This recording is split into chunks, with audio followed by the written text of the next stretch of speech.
this term is generosity, or I think it all started in South Africa with the title, you know, when you won the Miss World title. I keep telling people, you don't have to. You don't have to say this to me. It's very, very gracious, but I think people have been very, very kind. I think what's important is holding on to who you are and remaining in touch with your innate person and being that person, really, every single day of your life.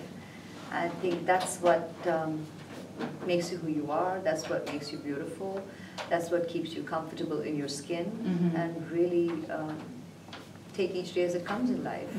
Which is, as you said earlier, traveling as well. Well, yeah, that too, amongst a lot more important things, but yeah, that too, of course. I had a question for you. Outside, there's a quote of yours that says, "Elegance is attitude." And I was hoping maybe you could elaborate on that a little bit. You know, what to use elegance? Longines is very much a brand that's interested in pursuing this concept of elegance. Yes. So for you, one of their primary faces, what for you is elegance? Like I was just saying, it's about really being who you are. And that's why when their motto said elegance is an attitude, I couldn't agree more. It was just a perfect synergy. It's about who you are, it's about your approach, your attitude to everything life throws your way on a daily basis. And that kind of transcends everything else. For me, it's about what's innate, it's about who you are, and it's about your attitude and approach to life. And your definition of success?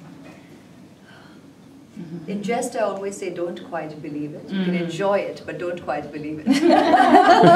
Because, you know, it's everyone has their own standards, and you have your own, you know, barometer for success.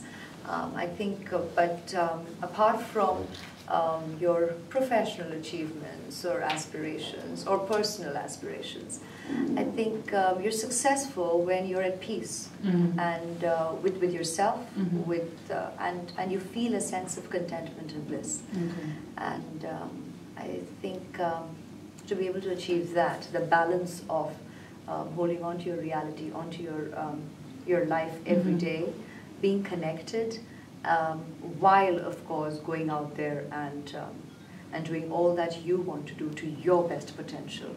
I think that for me is I guess a way of interpreting success, because for the very ambitious there is no end to aspiration, because when you conquer something, when you conquer one, or probably the zenith that you had set probably when you were 16, by the time, if you achieve it at 20, and then you will set another goal, and you have to. And I think that's wonderful, to constantly want to do something with your potential, which could change through life.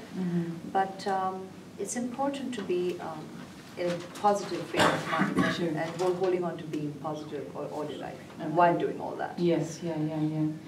What's the best advice you've received for kind of career or even life balance, all those things? I'm sorry. I don't think, I can't recollect being sat down and advised, because I think the sheer pace of life has just been so hectic, and I haven't found a superlative for hectic to describe that word.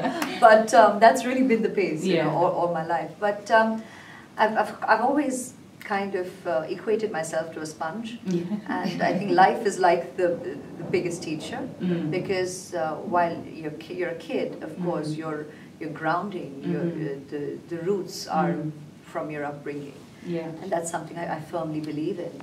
But then, apart from home, you have school, you have friends, and then with your varied experiences, you have so many different influences. Sitting with you right now, talking, you know, we're exchanging, we're giving something to each other. So I believe I'm quite a sponge, and life and experience is the greatest teacher.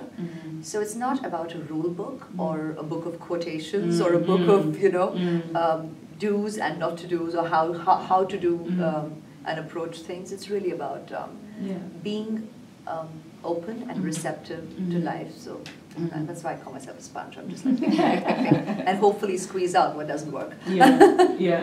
So you've been with Longines for a while, and you've gotten to know the watch world pretty well, I hope. Sorry? You've gotten to know the watch world pretty well. If Longines were to make for you a watch, especially for you, one that doesn't exist already in their collection, what would it look like? What would it be like? Wow. We've never really sat down on the designing aspects, and I'm not about to squeal what I've already thought about, if at all. It's something that they have spoken about with me at varied stages, but of course, because again, as I keep repeating, life has been multifaceted for me so far. And I've had so many commitments that I think when you actually come down to committing to an individual statement, then I would like to give that kind of time and attention to it. Of course, that it would be elegant goes without saying. That it would be simple and understated goes without saying. But I think that's something that Longines embodies already. And that's probably what makes me very comfortable actually endorsing this brand, because I think I'm a lot like in a way what the company chooses to project and state in their designs. That is a blend of the old world, and yet I'm very much today's woman. I have a lot of, I guess, I don't know, my values, the way I look at life, probably has a sense of the way life used to be, but at the same time, I'm very much today's woman, very much multitasking, keeping up with all the challenges that life poses us with. And hence, obviously, that's the way you see me present myself. That's the kind of design sense or fashion sense that I have. And that would come forth in my art as well, whether it comes to creating a watch or whatever else. Because I remember I met you last year, we were at a lunch thing together, you were talking about that you live with your parents, you're still close to your home and everything, and I just think people always be fascinated by the fact that works for you. Is there something... I know, and I've been, this is something that I have... I've been met with a lot. Yeah. That was before marriage, and now I'm sure people will be even more surprised that post-marriage, me and my husband also we live with his parents. Yeah. So I think that's a very, Indian thing. Yeah. Where we do, and of course I've said it in earlier interviews, and everybody's read them. I jokingly say we don't need to take an appointment to meet our parents and things like that for dinner and all of that. But it truly works because. You know, in our lives, I think whenever you take on your professional life, however early, you don't really spend that much time at home. No, it's true. And it's wonderful that you're all technically under the same roof. So, you know, when you do have and you manage to get some time, you have that time to connect with each other and spend that time, however little, but it's precious. Sure. And that's how it really always worked for me before marriage. And even now, after marriage, because we are all, it's a family of actors, and we are all over the place, you know, and we lead nomadic lives, we're working. Of course, I have reduced my pace, I think, and she's going to disagree. I think in terms of the number of movies, last year was crazy. Last 2 years, I brought out like 5 films. Wow. But like now, this year, I've just taken on this one film, and I'm literally going one film at a time.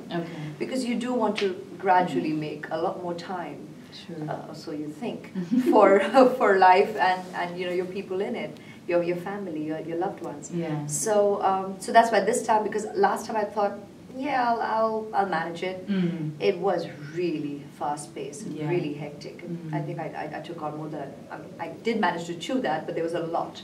So this year I have paced it out, and I'm going one project at a time. But it's still busy.